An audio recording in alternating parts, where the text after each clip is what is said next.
La province irakienne de Ninive aux mains du groupe djihadiste de l'État islamique en Irak et au Levant. Mardi, les insurgés ont pris Mossoul, la deuxième plus grande ville du pays, et le Premier ministre Nouri al-Maliki a réclamé la déclaration de l'état d'urgence. Alors Christophe Ayad, l'État islamique en Irak et au Levant, c'est un groupe djihadiste de plus en plus fort au Moyen-Orient, ils sont très présents en Syrie également. Qui sont-ils et qu'est-ce qui les distingue d'une autre mouvance comme Al-Qaïda par exemple? Alors, l'État islamique en Irak et au Levant, c'est l'enfant de l'invasion de l'Irak en 2003. C'est-à-dire il a été fondé par Abu Musab el-Zarqawi, qui était une sorte de cadre de la nébuleuse Al-Qaïda, et même pas d'Al-Qaïda, et un petit cadre. C'est un Jordanien.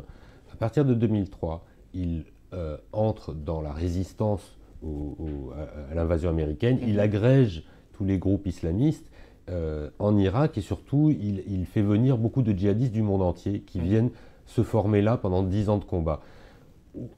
Avec des hauts et des bas, aujourd'hui, son groupe est le plus fort groupe djihadiste au monde par rapport à Al-Qaïda. Et ce qui le distingue d'Al-Qaïda, c'est qu'il est beaucoup plus radical. Il pense qu'il faut se battre tout le temps, partout, contre tous les impies, chiites compris. Ils ont beau être musulmans. Il pense qu'il n'y a aucun compromis à passer avec non seulement les Occidentaux, évidemment, mais aussi avec aucune autre force arabe ou musulmane. Et donc là, ils tentent de s'installer sur une zone à cheval entre la Syrie et l'Irak, une sorte de djihadistan.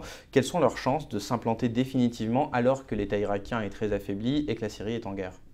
Alors, dire qu'il va fonder, que l'État islamique en Irak et au Levant va très prochainement fonder un État avec des frontières, des passeports, tout ça, on n'en est pas du tout là. Mais qu'en revanche, il imprime sa marque et il fasse de cette zone à cheval sur deux pays faibles eux-mêmes, dont les États sont faibles, une zone où il est durablement implanté, oui, parce qu'il y a des très bonnes relations tribales, parce qu'il va pouvoir installer un modèle d'État, parce qu'il y a des ressources pétrolières.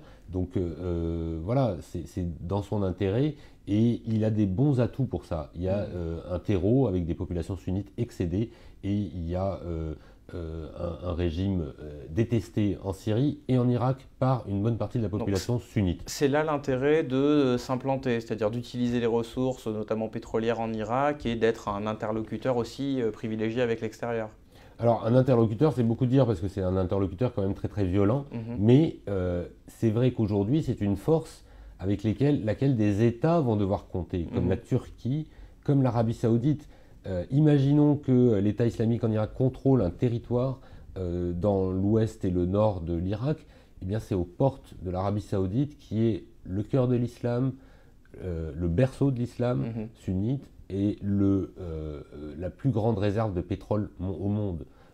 Donc évidemment, là ça change toute la donne, c'est comme si Al-Qaïda était implanté au cœur du monde arabe. Merci beaucoup Christophe pour cet éclairage et pour retrouver tous nos contenus sur cette conquête du nord irakien, vous pouvez cliquer sur les liens juste en dessous de cette vidéo. Bonne lecture.